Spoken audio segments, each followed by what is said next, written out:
ವಾರ್ತೆಗಳಿಗೆ ಸ್ವಾಗತ. ಮುಖ್ಯಾಂಶಗಳು. ಸರ್ಕಾರಿ ನೌಕರರ ಜಿಲ್ಲಾ ಕ್ರೀಡಾಕೂಟ. ದೈಹಿಕ ಆರೋಗ್ಯದಿಂದ ಮಾನಸಿಕ ಸದೃಢತೆಗೆ ಕ್ರೀಡೆಗಳು ಸಹಕಾರಿ. ರಾಹುಲ್ ತುಕಾರಾಂ ಪಾಂಡ್ವೆ. ಸರ್ಕಾರಿ ಗೈರಾಣಿ ಭೂಮಿ ಕಂದಕ ಜಮೀನು ಮಾರಾಟ, ಒತ್ತುವರಿ ತೆರವುಗೊಳಿಸಿ ಎಂ ವಿರೂಪಾಕ್ಷಿ. ರೈತರಿಗೆ ಬಗರ್ ಹುಕುಂ ಸಾಗುವಳಿ ಚೀಟಿ ನೀಡುವುದು ಸೇರಿ ವಿವಿಧ ಬೇಡಿಕೆಗಳಿಗೆ ಆಗ್ರಹಿಸಿ ಮಾರ್ಚ್ 10ರಂದು ಬೆಂಗಳೂರು ಚಲೋ ಎಂ ಶಶಿಧರ್. ದೇವದಾಸಿ ಮಹಿಳೆಯರಿಗೆ ಮಾಸಿಕ 3,000 ಪಿಂಚಣಿ ಹೆಚ್ಚಳಕ್ಕೆ ಆಗ್ರಹಿಸಿ ಮನವಿ. ದ್ವಿತೀಯ ಪಿಯುಸಿ ಪರೀಕ್ಷೆ 366 ವಿದ್ಯಾರ್ಥಿಗಳು ಗೈರು. ನರ್ಸಿಂಗ್ ಸಿಬ್ಬಂದಿಗೆ 1 ದಿನದ ತರಬೇತಿ. ತಾಯಂದಿರ ಮರಣವನ್ನು ಶೂನ್ಯಕ್ಕೆ ತರುವುದು ಪ್ರತಿಯೊಬ್ಬರ ಗುರಿಯಾಗಲಿ. DC K Nitish. ಈಗ ವಾರ್ತೆಗಳ ವಿವರ.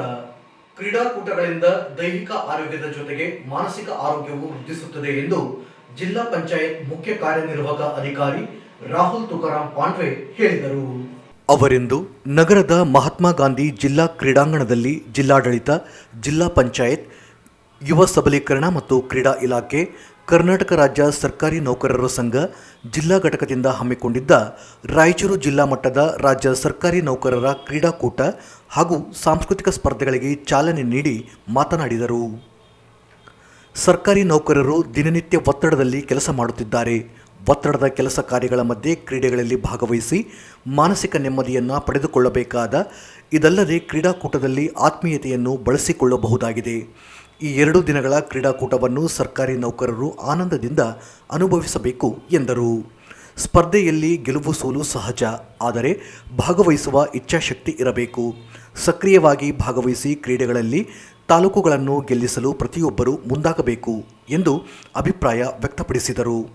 ಇದೇ ವೇಳೆ ಕರ್ನಾಟಕ ರಾಜ್ಯ ಸರ್ಕಾರಿ ನೌಕರರ ಸಂಘದ ಜಿಲ್ಲಾ ಅಧ್ಯಕ್ಷ ಕೃಷ್ಣ ಶಾವಂತಗೆರ ಮಾತನಾಡಿ, ಮಾನಸಿಕವಾಗಿ ಹಾಗೂ ದೈಹಿಕವಾಗಿ ಸದೃಢಗೊಳ್ಳಲು ಹಾಗೂ ಸರ್ಕಾರಿ ನೌಕರರ ಒತ್ತಡಗಳನ್ನು ದೂರು ಮಾಡಲು ಕ್ರೀಡೆಗಳು ಸಹಕಾರಿಯಾಗಿವೆ ಎಂದು ತಿಳಿಸಿದರು.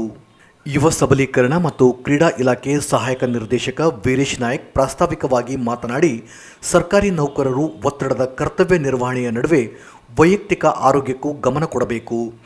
ಆರೋಗ್ಯದ ಹಿತದೃಷ್ಟಿಯಿಂದ ನೌಕರರು ಕ್ರೀಡಾಕೂಟದಲ್ಲಿ ಪಾಲ್ಗೊಳ್ಳುವುದು ಅನಿವಾರ್ಯವಾಗಿದೆ. ಸದರಿ ನೌಕರರ ಕ್ರೀಡಾಕೂಟದ ಯಶಸ್ವಿಗಾಗಿ ವಿವಿಧ ಸಮಿತಿಗಳನ್ನು ಜಿಲ್ಲಾಧಿಕಾರಿಗಳ ನೇತೃತ್ವದಲ್ಲಿ ರಚಿಸಿದ್ದು, ಎಲ್ಲ ಸಮಿತಿಗಳಿಗೆ ಅವರದೇ ಆದ ಜವಾಬ್ದಾರಿ ನೀಡಲಾಗಿದೆ. ಸದರಿ ಕ್ರೀಡಾಕೂಟಕ್ಕೆ ನಿರ್ಣಾಯಕರನ್ನ ಒಟ್ಟು 60 ಜನ ದೈಹಿಕ ಶಿಕ್ಷಕರನ್ನ ನಿಯೋಜನೆ ಮಾಡಲಾಗಿದ್ದು, ಸಂಬಂಧಪಟ್ಟ ದೈಹಿಕ ಶಿಕ್ಷಕರು ತಮಗೆ ವಹಿಸಲಾದ ಜವಾಬ್ದಾರಿಯನ್ನು ಯಶಸ್ವಿಯಾಗಿ ನಡೆಸಿಕೊಡಬೇಕು ಎಂದರು. ರಾಯಚೂರು ಜಿಲ್ಲಾ ಮಟ್ಟದ ರಾಜ್ಯ ಸರ್ಕಾರಿ ನೌಕರರ ಕ್ರೀಡಾಕೂಟ ಹಾಗೂ ಸಾಂಸ್ಕೃತಿಕ ಮೊದಲಿಗೆ ಪ್ರಾರ್ಥನೆಯೊಂದಿಗೆ ಪ್ರಾರಂಭ ಮಾಡ್ತಾ ಇದ್ದೇವೆ. ವೇದಿಕೆಗೆ ಒಂದು ಪ್ರಾರ್ಥನೆಯನ್ನು ಮಾಡಬೇಕಾಗಿ ಕೇಳಲಾಗ್ತಾ ಇದೆ.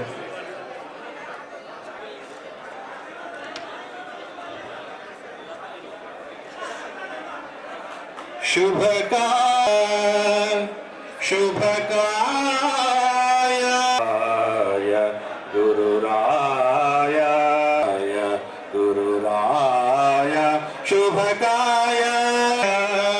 ಶುಭಕಾಯ ಕವಿಗೆ ಪ್ರಥಮಯುಗದಿ ಶ್ರೀಪತಿಯ ಸ್ತಂಭದಳು ಕೇಂದ್ರ ಗುರುರಾಯ ಶ್ಯಾಮ ಸುಂದರನ ದಾಸ ಕಾಶ ನತ ಪೋಷ ಮುನಿವ್ಯಾಸ ರಾಘವೇಂದ್ರ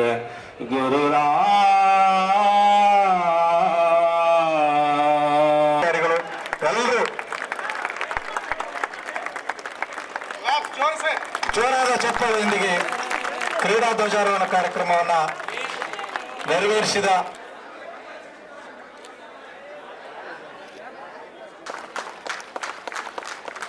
ಜೋರಾದ ಚಪ್ಪಾಳೆಯೊಂದಿಗೆ ಕ್ರೀಡಾ ಜೊತೆ ಆಗಮಿಸ್ತಾ ಇದೆ. ಜೋರಾಗಿ ಕೇಳಲಾಗ್ತಾ ಇದೆ. ಜೋರಾದ ಚಪ್ಪಾಳೆ.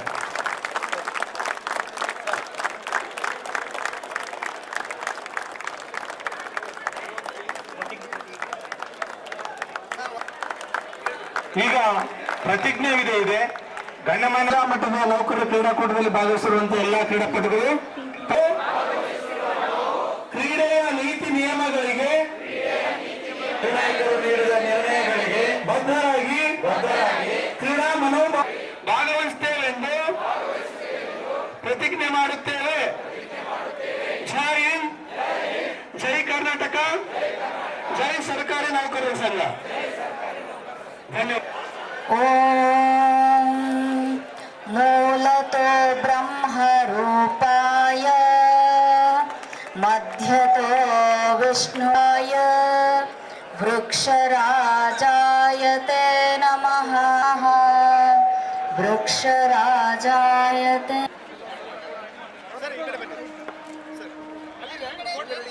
ಸನ್ಮಾನ್ಯ ಶ್ರೀ ಮುಖ್ಯ ಕಾರ್ಯನಿರ್ವಹಣ ಸರ್ ಕ್ಯಾಮ್ರಾ ಜೋಬ್ದಾಗ ಇಟ್ಕೋರಿ ಸರ್, ಹಿಂದಕ್ಕೆ ಬರ್ರಿಲ್ಲ ಅಂದ್ರೆ ಓ ಅಣ್ಣ ನೀನೇ ಬರಕತ್ತಿದ್ದಣ್ಣ ನಮ್ದಾಗ.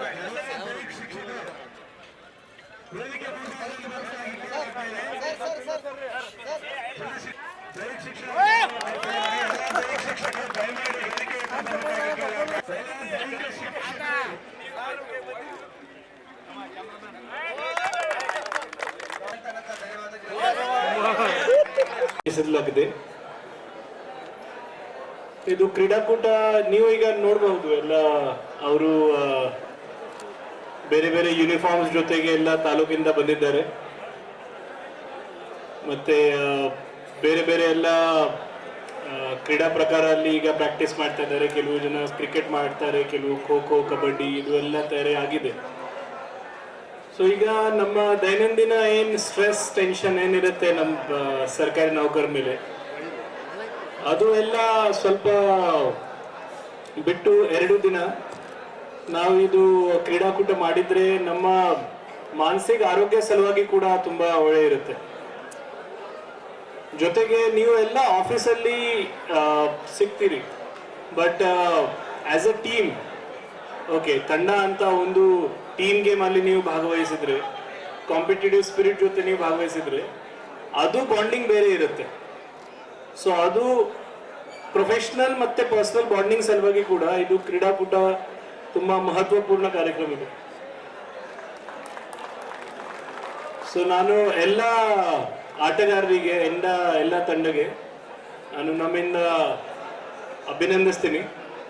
ಮತ್ತೆ ಇವತ್ತು ಮತ್ತೆ ನಾಳೆ ನಿಮ್ದು ಯಾವುದು ಗೇಮಲ್ಲಿ ನೀವು ಪಾರ್ಟಿಸಿಪೇಟ್ ಮಾಡ್ತಾ ಇದ್ದೀರಿ, ಆ ಕಡೆ ಫುಲ್ ಕಾಂಪಿಟೇಟಿವ್ ಸ್ಪಿರಿಟ್ ಜೊತೆ, ಫುಲ್ ಎಫಿಷಿಯನ್ಸಿ ಜೊತೆ ಪಾರ್ಟಿಸಿಪೇಟ್ ಮಾಡಿ, ನಿಮ್ಮದು ಗೇಮ್ ಎಂಜಾಯ್ ಮಾಡಿ. ಓಕೆ, ಬರೀ ಗೋಲ್ಡ್, ಸಿಲ್ವರ್, ಬ್ರಾಂಜ್ ಮೆಡಲ್ ಇರಬೇಕು ಅಂತ ಇದು ಕ್ರೀಡಾಕೂಟ ಇಲ್ಲ. We need to enjoy the game first, the winning comes later. Enjoy the game. ಮತ್ತೆ ನಮ್ಮ ನೌಕರ ಸಂಘದ ಎಲ್ಲ ಆಫೀಸ್ ಬೇರರ್ಸ್ಗೆ ನಾನು ಈಗ ಅಭಿನಂದಿಸ್ತೀನಿ. I was very happy to attend this programme. ಮತ್ತೆ ಪಾಸಿಬಲ್ ಇದ್ರೆ ನಾನು ಕೂಡ 1-2 ಕ್ರೀಡಾ ಪ್ರಕಾರಲ್ಲಿ ಪಾರ್ಟಿಸಿಪೇಟ್ ಮಾಡ್ತೀನಿ.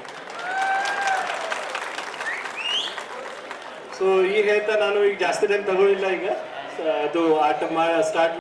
ಈ ಸಂದರ್ಭದಲ್ಲಿ ಅಪರ ಜಿಲ್ಲಾಧಿಕಾರಿ ಶಿವಾನಂದ್ ಭಜಂತ್ರಿ, ಸಮಾಜ ಕಲ್ಯಾಣ ಇಲಾಖೆಯ ಉಪನಿರ್ದೇಶಕ ಚಿದಾನಂದ್, ಡಿಟಿಒ ಸಿದ್ದರಾಮೇಶ್ವರ, ಗಣಿ ಮತ್ತು ಭೂವಿಜ್ಞಾನ ಇಲಾಖೆಯ ಉಪನಿರ್ದೇಶಕಿ ಪುಷ್ಪಲತಾ, ಸಹಾಯಕ ಇಲಾಖೆಯ ಉಪನಿರ್ದೇಶಕ ಮನೋಹರ್, ಸಂಘದ ವಿಭಾಗೀಯ ಉಪಾಧ್ಯಕ್ಷ ಚಂದ್ರಶೇಖರ್ ಹಿರೇಮಠ, ರಾಜ್ಯ ಸಂಘಟನಾ ಕಾರ್ಯದರ್ಶಿ ದೊಡ್ಡಲಿಂಗಪ್ಪ ದೇವದುರ್ಗ, ತಾಲೂಕಾ ಅಧ್ಯಕ್ಷ ಹನುಮಂತರಾಯ, ಸಿರವಾರ ತಾಲೂಕಿನ ಅಧ್ಯಕ್ಷ ಆರಿಫ್ ಮಿಯಾ, ಮಾನ್ವಿ ತಾಲೂಕು ಅಧ್ಯಕ್ಷ ಸುರೇಶ್ ಕುರುಡಿ, ಲಿಂಗಸ್ಕೂರು ತಾಲೂಕು ಅಧ್ಯಕ್ಷ ಹಾಜಿ ಬಾಬು, ಮಸ್ಕಿ ತಾಲೂಕು ಅಧ್ಯಕ್ಷ ಪಂಪಾಪತಿ, ಎನ್ಪಿಎಸ್ ಸಂಘದ ಜಿಲ್ಲಾ ಅಧ್ಯಕ್ಷ ಆಂಜನೇಯ, ರಂಗಸ್ವಾಮಿ, ಜಿಂದಪ್ಪ ಸೇರಿದಂತೆ ಇತರರು ಇದ್ದರು.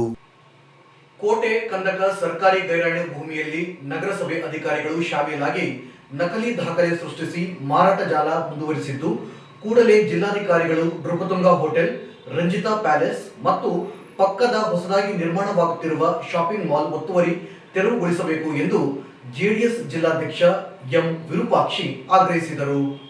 ಅವರಿಂದು ಮಾಧ್ಯಮಗೋಷ್ಠಿ ಉದ್ದೇಶಿಸಿ ಮಾತನಾಡಿ, ಸರ್ವೆ ನಂಬರ್ 1495 ಮತ್ತು 1496 ಸರ್ಕಾರಿ ಗೈರಾಣಿ ಎಂದು ಕಂದಾಯ, ನಗರಸಭೆ ದಾಖಲೆಗಳಲ್ಲಿ ನಮೂದಾಗಿದ್ದರೂ ಸರ್ಕಾರಿ ಜಾಗವನ್ನು ಮಾರಾಟ ಮಾಡಲು ಸಹಕರಿಸಿದ್ದಾರೆ.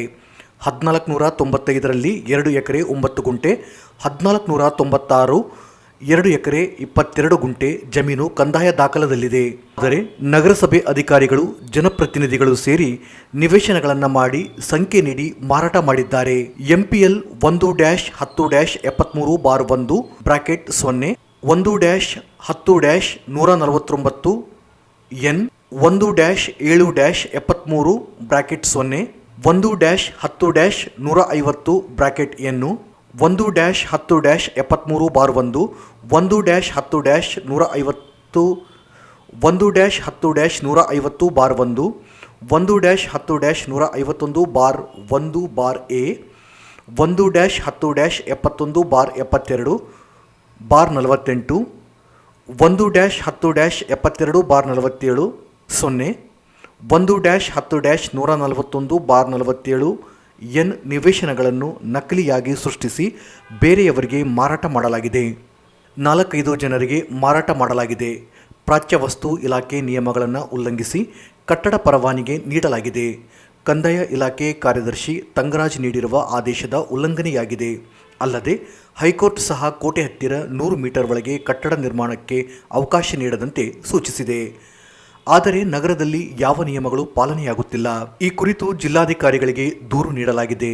ಸುನಿಲ್ ಅಗರ್ವಾಲ್, ಡಾಕ್ಟರ್ ಹರೀಶ್ ಮೂರ್ತಿ, ಸುರೇಂದ್ರ ಕಸ್ಬೆ, ಎಸ್ ಕಮಲ್ ಕುಮಾರ್, ಇಂದೂಧರ್ ಪಾಟೀಲ್ ಸೇರಿ 7 ಜನರ ಮಾಲೀಕತ್ವದಲ್ಲಿ ಹೊಸ ಕಟ್ಟಡ ನಿರ್ಮಾಣ ಮಾಡಲಾಗಿದೆ. ಕೂಡಲೇ ತೆರವುಗೊಳಿಸಬೇಕು, ಇಲ್ಲದೆ ಹೋದಲ್ಲಿ ಭೂ ನ್ಯಾಯಾಲಯಕ್ಕೆ ದೂರು ನೀಡುವುದಾಗಿ ಹೇಳಿದರು. ಅದೇ ರೀತಿಯಲ್ಲಿ ಸರ್ವೆ ನಂಬರ್ 1495-96 ಇದು ಕ್ರಮವಾಗಿ 2 ಎಕರೆ 9 ಗುಂಟೆ 2 ಎಕರೆ 22 ಗುಂಟೆ ಭೂಮಿ ಸ್ಟೇಷನ್ ರಸ್ತೆಯಲ್ಲಿರ್ತಕ್ಕಂಥ ಕಲ್ಲೂರು ಕಾಲೋನಿ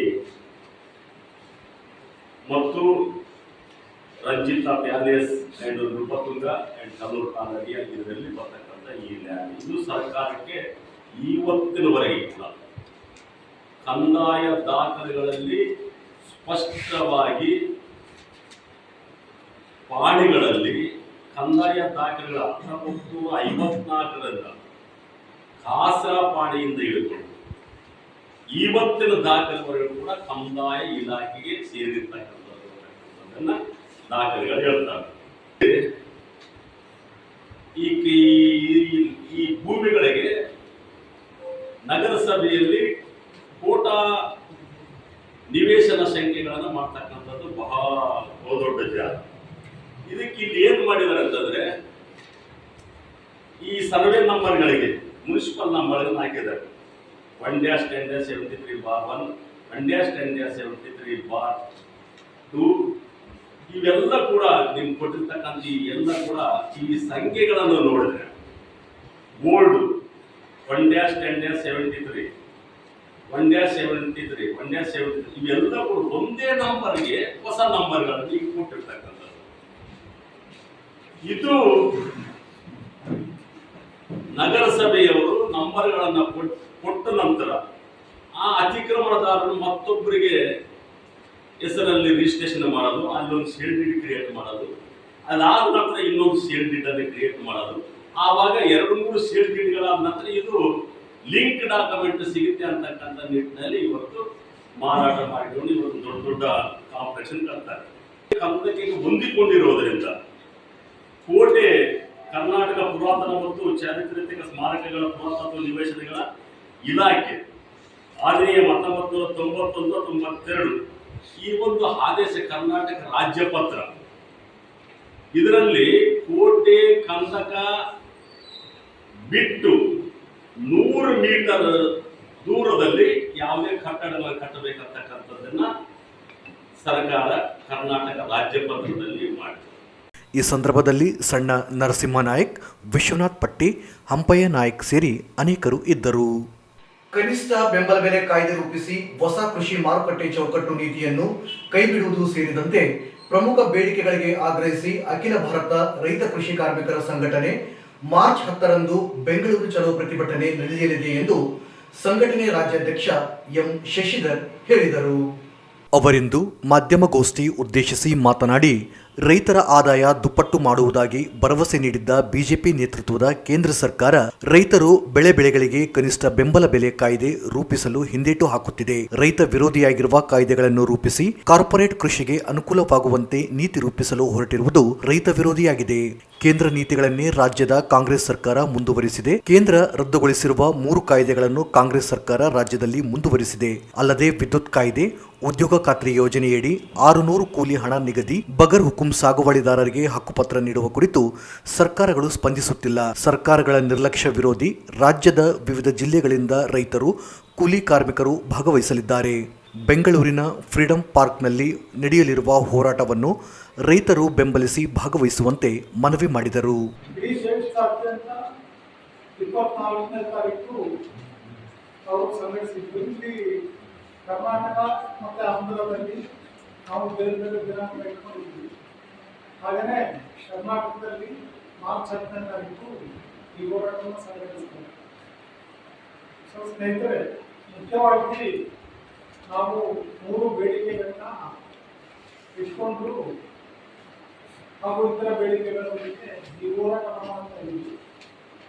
ರೈತರು ಬೆಳೆದಂತಹ ಬೆಳೆಗಳಿಗೆ ಇವತ್ತೊಂದು ದಿನ ಬೆಂಬಲ ಬೆಲೆ ಸಿಗ್ತಾ ಇಲ್ಲ. ರಾಯಚೂರಿನಿಂದ ಬಂದರೆ ಇವತ್ತೇನು ಮೆಣಸಿನಕಾಯಿ ನಮ್ಮ ರೈತರು ಹೇಳ್ತಾ ಇದ್ರು, ಇದ್ದಾಗ ಕ್ವಿಂಟಾಲ್ಗೆ 40,000 ಇದ್ದು ಈಗ 26,000 ಇದಕ್ಕೆ ಬಂದಿದೆ.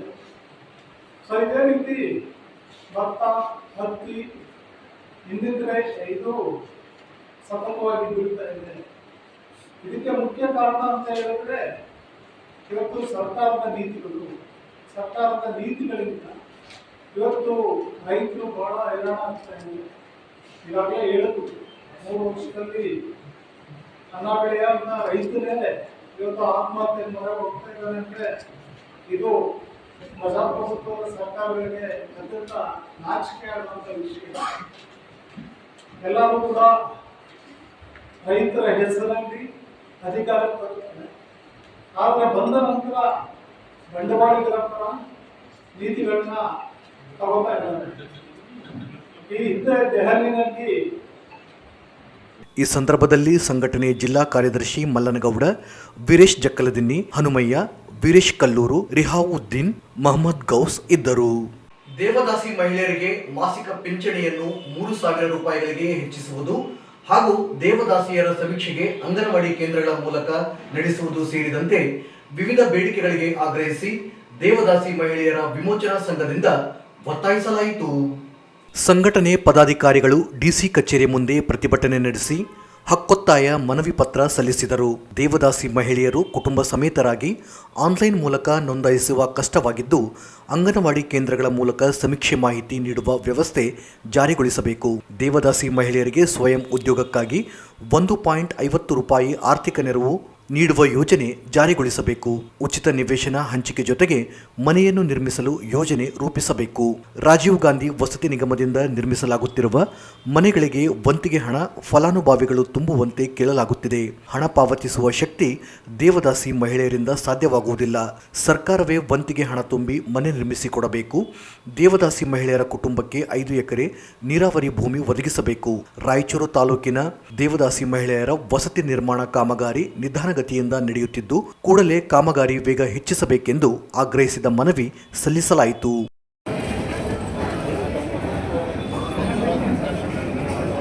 Okay, thank you sir.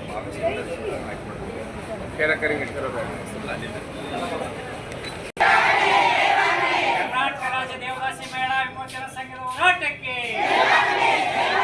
ದೇವದಾಸಿ ಮಹಿಳಾ ಕೊಡಲೇಬೇಕು. ಎಲ್ಲ ದೇವದಾಸಿ ಮಹಿಳೆಯರಿಗೆ ಆರ್ಥಿಕ ಸುಧಾರಣೆಗಾಗಿ 5 ಎಕರೆ ಭೂಮಿ ಕೊಡಲೇಬೇಕು.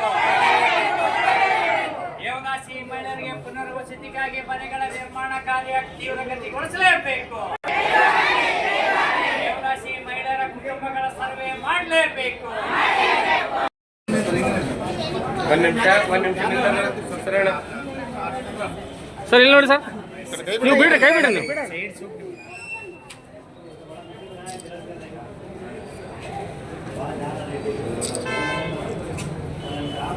ಜಿಲ್ಲಾ ಸಮಿತಿ ರಾಯಚೂರು ಮಾನ್ಯ ಶ್ರೀ ಸಿದ್ದರಾಮಯ್ಯ ಅವರು ಮುಖ್ಯಮಂತ್ರಿಗಳು, ಕರ್ನಾಟಕ ಸರ್ಕಾರ, ವಿಧಾನಸೌಧ ಬೆಂಗಳೂರು, ಮಾನ್ಯ ತಹಸೀಲ್ದಾರರು ರಾಯಚೂರು ಇವರ ಮುಖಾಂತರ ದೇವದಾಸಿ ಮಹಿಳೆಯರು ಈ ಕೆಳಕಂಡಂತೆ ಒತ್ತಾಯಗಳನ್ನು ಈಡೇರಿಸಲು ಒತ್ತಾಯಿಸಿ ಪ್ರತಿಭಟನೆ. ಒತ್ತಾಯಗಳು: ಎಲ್ಲ ದೇವದಾಸಿ ಮಹಿಳೆಯರ ಮಾಸಿಕ ಪೆನ್ಷನ್ ಸಹಾಯಧನವನ್ನು ಈ ಬಜೆಟ್ನಲ್ಲಿ ಕನಿಷ್ಠ 3,000 ರೂಪಾಯಿಗಳಿಗೆ ಹೆಚ್ಚಿಸಬೇಕು. ಮಹಿಳೆಯರ ಅಭಿವೃದ್ಧಿ ನಿಗಮವು ಎಲ್ಲ ದೇವದಾಸಿ ಮಹಿಳೆಯರಿಗೆ ಕುಟುಂಬದ ಎಲ್ಲ ಸದಸ್ಯರ ಗಣತಿಗೆ ಕ್ರಮ ವಹಿಸಿ ಅದು ಸ್ವಾಗತಿಸಿದೆ. ಆದರೆ ಅದನ್ನು ಆನ್ಲೈನ್ನಲ್ಲಿ ಮತ್ತು ಮಹಿಳೆಯರಿಗೆ ಕುಟುಂಬ ಸಮೇತ ನೋಂದಾಯಿಸಬೇಕಾಗಿದೆ. ಇದು ಕಷ್ಟದಾಯಕವಾದ ಹಾಗೂ ಭ್ರಷ್ಟಾಚಾರಕ್ಕೆ ಮತ್ತು ನಿಜ ಫಲಾನುಭವಿಗಳಲ್ಲದವರಿಗೆ ಸೇರಿಕೊಳ್ಳಲು ಅವಕಾಶ ನೀಡುತ್ತದೆ. ಆದ್ದರಿಂದ ಇದನ್ನು ತಡೆದು ಈ ಹಿಂದಿನಂತೆ ಅಂಗನವಾಡಿ ಕೇಂದ್ರಗಳ ಮೂಲಕ ಗಣತಿಯನ್ನು ಕ್ರಮವಹಿಸುವುದು ಸರಿಯಾದ ಕ್ರಮವಾಗಿದೆ. ಈ ಕುರಿತು ನೆರವಾಗಲು ಕೋರಿರುವೆ. ದೇವದಾಸಿ ಮಹಿಳೆಯರಿಗೆ ಸ್ವಯಂ ಉದ್ಯೋಗದಡಿಯಲ್ಲಿ ನೀಡಲಾಗುವ 30,000 ರೂಪಾಯಿ ಸಹಾಯಧನವು ಖಂಡಿತ ಈ ತೀವ್ರ ಬೆಲೆ ಏರಿಕೆಗೆ ಕಾಲದಲ್ಲಿ ಅವರು ಸ್ವಯಂ ಉದ್ಯೋಗ ಹೊಂದಲು ನೆರವಾಗದೆ ಈ ಹಿಂದೆ 1 ಲಕ್ಷ ರೂಪಾಯಿ ನೆರವು ನೀಡಲಾಗುತ್ತಿತ್ತು. ಆದರೆ ಈ ನಡುವೆ ಇದನ್ನು ಕಡಿತಗೊಳಿಸಿ ಇಳಿಸಲಾಗಿದೆ. ಇದು ದೊಡ್ಡ ಅನ್ಯಾಯವಾಗಿದೆ. ಆದ್ದರಿಂದ ಈ ಸಹಾಯಧನವನ್ನು ಕನಿಷ್ಠ 1.5 ಲಕ್ಷ ರೂಪಾಯಿಗಳಿಗೆ ಹೆಚ್ಚಿಸಲು ಅಗತ್ಯ ಕ್ರಮ ವಹಿಸಬೇಕು. ದೇವದಾಸಿ ಮಹಿಳೆಯರ ವಸತಿಗಾಗಿ ಉಚಿತ ಈ ಸಂದರ್ಭದಲ್ಲಿ ಸಂಘಟನೆ ಗೌರವಾಧ್ಯಕ್ಷ ಕೆಜಿ ವೀರೇಶ್, ಅಧ್ಯಕ್ಷ ಎಚ್ ಪದ್ಮ, ಕಾರ್ಯದರ್ಶಿ ತಾಯಮ್ಮ, ರೇಣುಕಮ್ಮ, ಮುತ್ತಮ್ಮ ಸೇರಿದಂತೆ ಅನೇಕ ಮಹಿಳೆಯರು ಭಾಗವಹಿಸಿದ್ದರು. ಜಿಲ್ಲೆಯಲ್ಲಿ ಇಂದಿನಿಂದ ಆರಂಭವಾದ ದ್ವಿತೀಯ ಪಿಯುಸಿ ಪರೀಕ್ಷೆಯ ಉರ್ದು ಹಾಗೂ ಸಾಂಸ್ಕೃತಿಕ ವಿಷಯದ ಪತ್ರಿಕೆಯು ಪರೀಕ್ಷೆಗಳು ಕೇಂದ್ರದಲ್ಲಿ ಸುಸೂತ್ರವಾಗಿ ಜರುಗಿದವು. ಜಿಲ್ಲೆಯ ರಾಯಚೂರು ತಾಲೂಕಿನ 5,218 ವಿದ್ಯಾರ್ಥಿಗಳಲ್ಲಿ 4,852 ವಿದ್ಯಾರ್ಥಿಗಳು ಹಾಜರಾಗಿದ್ದು 366 ವಿದ್ಯಾರ್ಥಿಗಳು ಗೈರಾಗಿದ್ದರು. ಸಿಂಧನೂರು ತಾಲೂಕಿನ 3,803 ವಿದ್ಯಾರ್ಥಿಗಳಲ್ಲಿ 3,581 ವಿದ್ಯಾರ್ಥಿಗಳು ಹಾಜರಾಗಿದ್ದು 211 ವಿದ್ಯಾರ್ಥಿಗಳು ಗೈರು ಹಾಜರಾಗಿದ್ದರು ಮತ್ತು 11 ವಿದ್ಯಾರ್ಥಿಗಳ ಹಾಜರಾತಿ ಕೊರತೆಯಿತ್ತು.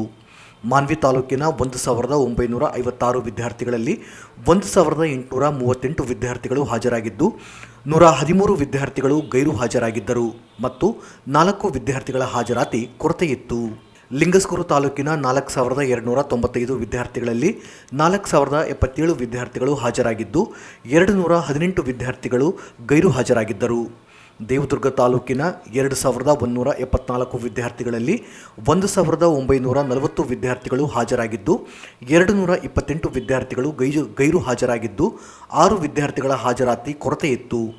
ಮಸ್ಕಿ ತಾಲೂಕಿನ 844 ವಿದ್ಯಾರ್ಥಿಗಳಲ್ಲಿ 793 ವಿದ್ಯಾರ್ಥಿಗಳು ಹಾಜರಾಗಿದ್ದು 51 ವಿದ್ಯಾರ್ಥಿಗಳು ಗೈರು ಹಾಜರಾಗಿದ್ದರು ಹಾಗೂ ಸಿರ್ವಾರ ತಾಲೂಕಿನ 709 ವಿದ್ಯಾರ್ಥಿಗಳಲ್ಲಿ 647 ವಿದ್ಯಾರ್ಥಿಗಳು ಹಾಜರಾಗಿದ್ದು 62 ವಿದ್ಯಾರ್ಥಿಗಳು ಗೈರು ಹಾಜರಾಗಿದ್ದರು. ಜಿಲ್ಲೆಯ 7 ತಾಲೂಕಿನ ಒಟ್ಟು 18,998 ವಿದ್ಯಾರ್ಥಿಗಳಲ್ಲಿ 17,728 ವಿದ್ಯಾರ್ಥಿಗಳು ಇಂದು ನಡೆದ ಕನ್ನಡ ವಿಷಯದ ಪತ್ರಿಕೆಯ ಪರೀಕ್ಷೆಗೆ ಹಾಜರಾಗಿದ್ದು 1,249 ವಿದ್ಯಾರ್ಥಿಗಳು ಗೈರು ಹಾಜರಾಗಿದ್ದಾರೆ. ಉಳಿದಂತೆ 21 ವಿದ್ಯಾರ್ಥಿಗಳ ಹಾಜರಾತಿ ಕೊರತೆಯಿತ್ತು. ಜಿಲ್ಲೆಯಲ್ಲಿ ಆರೋಗ್ಯ ಇಲಾಖೆಯ ಅಧಿಕಾರಿ ಹಾಗೂ ಸಿಬ್ಬಂದಿಗೆ ಎಲ್ಲಾ ರೀತಿಯ ಸಹಕಾರ ನೀಡಲಾಗುತ್ತಿದ್ದು ಮುಂದಿನ ದಿನಗಳಲ್ಲಿ ತಾಯಂದಿರ ಮರಣವನ್ನು ಶೂನ್ಯಕ್ಕೆ ತರುವುದು ನಮ್ಮ ಗುರಿಯಾಗಬೇಕು. ಈ ನಿಟ್ಟಿನಲ್ಲಿ ಕಾರ್ಯನಿರ್ವಹಿಸಬೇಕು ಎಂದು ಜಿಲ್ಲಾಧಿಕಾರಿಗಳಾದ ಕೆ ನಿತೀಶ್ ಹೇಳಿದರು. ಅವರಿಂದು ನಗರದ ತಾಯಿ ಮತ್ತು ಮಕ್ಕಳ ಸರ್ಕಾರಿ ಆಸ್ಪತ್ರೆಯಲ್ಲಿ ಜಿಲ್ಲಾಡಳಿತ, ಜಿಲ್ಲಾ ಪಂಚಾಯತ್, ಜಿಲ್ಲಾ ಆರೋಗ್ಯ ಮತ್ತು ಕುಟುಂಬ ಕಲ್ಯಾಣ ಇಲಾಖೆ, ರಿಮ್ಸ್ ಸಂಸ್ಥೆ, ನವೋದಯ ಸಂಸ್ಥೆ ಹಾಗೂ ವಿವಿಧ ಎನ್ಜಿಒಗಳೊಂದಿಗೆ ನರ್ಸಿಂಗ್ ಅಧಿಕಾರಿಗಳಿಗೆ ಒಂದು ದಿನದ ಹ್ಯಾಂಡ್ಸ್ ಆನ್ ತರಬೇತಿ ಕಾರ್ಯಾಗಾರ ಕಾರ್ಯಕ್ರಮಕ್ಕೆ ಚಾಲನೆ ನೀಡಿ ಮಾತನಾಡಿದರು. ಇಲಾಖೆಯ ಸಿಬ್ಬಂದಿಗಳಿಗೆ ಸಕಲ ರೀತಿಯ ಸಹಕಾರ ನೀಡಲಾಗುವುದು. ಖಾಸಗಿ ಆಸ್ಪತ್ರೆಯಲ್ಲಿ ಸಿಗುವಂತಹ ಸೌಲಭ್ಯವನ್ನ ಜಿಲ್ಲೆಯ ಸರ್ಕಾರಿ ಆಸ್ಪತ್ರೆಯಲ್ಲಿ ಸಿಗುವಂತೆ ಮಾಡುವ ಮೂಲಕ ರಾಜ್ಯಕ್ಕೆ ಮಾದರಿಯಾಗಬೇಕು ಎಂದರು. ಈ ವೇಳೆ ಜಿಲ್ಲಾ ಶಸ್ತ್ರಚಿಕಿತ್ಸಾ ಡಾಕ್ಟರ್ ವಿಜಯಶಂಕರ್ ಮಾತನಾಡಿ, ನರ್ಸಿಂಗ್ ಅಧಿಕಾರಿಗಳು ನಿರ್ಲಕ್ಷ್ಯತೆ ವಹಿಸದೆ ತಮ್ಮ ಕಾರ್ಯಗಳನ್ನು ಅಚ್ಚುಕಟ್ಟಾಗಿ ನಿವಾರಣೆ ಮಾಡಬೇಕು. ಹಿಂದುಳಿದ ಜಿಲ್ಲೆಯಲ್ಲಿ ಉತ್ತಮ ಆರೋಗ್ಯ ಒದಗಿಸಲು ಎಲ್ಲರೂ ಶ್ರಮಿಸಬೇಕು ಎಂದು ಹೇಳಿದರು. ಜಿಲ್ಲೆಯ ಎಲ್ಲಾ ತಾಲೂಕು ಆಸ್ಪತ್ರೆಗಳಲ್ಲಿ ಉತ್ತಮ ಚಿಕಿತ್ಸೆ ನೀಡಲಾಗುತ್ತಿದೆ. ಅದೇ ರೀತಿ ರಿಮ್ಸ್ ಸಂಸ್ಥೆಯಲ್ಲೂ ಕೂಡ ಅತ್ಯುತ್ತಮ ಚಿಕಿತ್ಸೆ ನೀಡಲಾಗುತ್ತಿದ್ದು ರೋಗಿಗಳೊಂದಿಗೆ ಪ್ರಾಮಾಣಿಕವಾಗಿ ಅಧಿಕಾರಿಗಳು ಸೇವೆ ಮಾಡಬೇಕು. ಸರ್ಕಾರಿ ಆಸ್ಪತ್ರೆಯಲ್ಲಿ 100ರಷ್ಟು ಹೆರಿಗೆ ಮಾಡಿಸಲು ಎಲ್ಲರೂ ಶ್ರಮಿಸಬೇಕು ಎಂದು ಹೇಳಿದರು. ಈ ವೇಳೆ ಜಿಲ್ಲಾ ಆರೋಗ್ಯ ಮತ್ತು ಕುಟುಂಬ ಕಲ್ಯಾಣ ಇಲಾಖೆಯ ಅಧಿಕಾರಿ ಡಾಕ್ಟರ್ ಸುರೇಂದ್ರ ಬಾಬು ಮಾತನಾಡಿ, ಜಿಲ್ಲಾಧಿಕಾರಿಗಳ ಸಹಕಾರದಿಂದ ಜಿಲ್ಲೆಯಲ್ಲಿ ಇಂತಹ ಕಾರ್ಯಕ್ರಮ ನಡೆಯುತ್ತಿದೆ. ಆರೋಗ್ಯ ವಿಚಾರವಾಗಿ ಜಿಲ್ಲಾಧಿಕಾರಿಗಳು ಸಂಪೂರ್ಣವಾಗಿ ಬೆಂಬಲ ನೀಡುತ್ತಿದ್ದಾರೆ. ಇಲಾಖೆಯ ಅಧಿಕಾರಿಗಳು, ಸಿಬ್ಬಂದಿಗಳು ತರಬೇತಿಯನ್ನ ಸರಿಯಾಗಿ ಪಡೆದುಕೊಂಡು ಇನ್ನು ಅತ್ಯುತ್ತಮ ರೀತಿಯಲ್ಲಿ ಕಾರ್ಯನಿರ್ವಹಿಸಬೇಕು ಎಂದು ಹೇಳಿದರು. ಈ ಸಂದರ್ಭದಲ್ಲಿ ರಿಮ್ಸ್ ಸಂಸ್ಥೆಯ ನಿರ್ದೇಶಕ ಡಾಕ್ಟರ್ ರಮೇಶ್, ಜಿಲ್ಲಾ ಆರ್ಸಿಎಚ್ ಅಧಿಕಾರಿ doctor Nandita, doctor Ashok, doctor Ranganath, Navodaya dean Devanand, Raichur taluk ಆರೋಗ್ಯ ಅಧಿಕಾರಿ ಡಾಕ್ಟರ್ ಪ್ರಜ್ವಲ್ ಸೇರಿದಂತೆ ಇತರರು ಇದ್ದರು. ಕೊನೆಯಲ್ಲಿ ಮತ್ತೊಮ್ಮೆ ಮುಖ್ಯಾಂಶಗಳು. ಸರ್ಕಾರಿ ನೌಕರರ ಜಿಲ್ಲಾ ಕ್ರೀಡಾಕೂಟ, ದೈಹಿಕ ಆರೋಗ್ಯದಿಂದ ಮಾನಸಿಕ ಸದೃಢತೆಗೆ ಕ್ರೀಡೆಗಳು ಸಹಕಾರಿ, ರಾಹುಲ್ ತುಕಾರಾಂ ಪಾಂಡ್ವೆ. ಸರ್ಕಾರಿ ಗೈರಾಣಿ ಭೂಮಿ, ಕಂದಕ ಜಮೀನು ಮಾರಾಟ, ಒತ್ತುವರಿ ತೆರವುಗೊಳಿಸಿ ಎಂ ವಿರೂಪಾಕ್ಷಿ. ರೈತರಿಗೆ ಬಗರ್ ಹುಕುಂ ಸಾಗುವಳಿ ಚೀಟಿ ನೀಡುವುದು ಸೇರಿ ವಿವಿಧ ಬೇಡಿಕೆಗಳಿಗೆ ಆಗ್ರಹಿಸಿ ಮಾರ್ಚ್ 10ರಂದು ಬೆಂಗಳೂರು ಚಲೋ, ಎಂ ಶಶಿಧರ್. ದೇವದಾಸಿ ಮಹಿಳೆಯರಿಗೆ ಮಾಸಿಕ 3,000 ಪಿಂಚಣಿ ಹೆಚ್ಚಳಕ್ಕೆ ಆಗ್ರಹಿಸಿ ಮನವಿ. ದ್ವಿತೀಯ ಪಿಯುಸಿ ಪರೀಕ್ಷೆ 366 ವಿದ್ಯಾರ್ಥಿಗಳು ಗೈರು. ನರ್ಸಿಂಗ್ ಸಿಬ್ಬಂದಿಗೆ 1 ದಿನದ ತರಬೇತಿ, ತಾಯಂದಿರ ಮರಣವನ್ನು ಶೂನ್ಯಕ್ಕೆ ತರುವುದು ಪ್ರತಿಯೊಬ್ಬರ ಗುರಿಯಾಗಲಿ, ಡಿಸಿ ಕೆ ನಿತೀಶ್. ಇಲ್ಲಿಗೆ ಮೇಘ ವಾರ್ತೆಗಳು ಮುಕ್ತಾಯವಾದವು. ಮುಂದಿನ ಮೇಘ ವಾರ್ತೆಗಳೊಂದಿಗೆ ಪುನಃ ಭೇಟಿಯಾಗೋಣ. ವಂದನೆಗಳು.